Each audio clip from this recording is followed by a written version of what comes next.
কুত্তাটাও যাচ্ছে না তোমার দ্বারা, তা কি করবা? भोपाल के बड़े तालाब है, हम लोग यहीं पे आए हैं। चलिए मेरे ना छड़ा ना दिए ना तो ना खाती चली दिए लाभ थोड़ी। तो कुत्ता আসছে না তাহলে তা তুমি করবা কি? अरे ना चार्जिंग की फोटो ने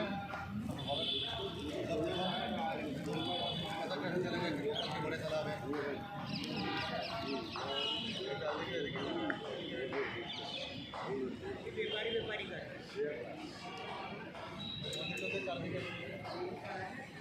यार तू भी कर दे।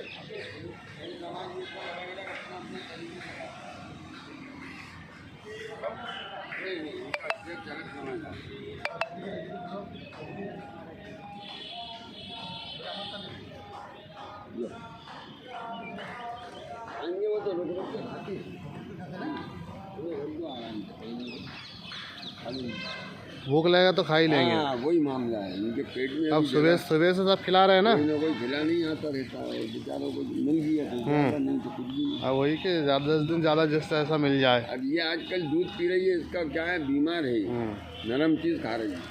सर,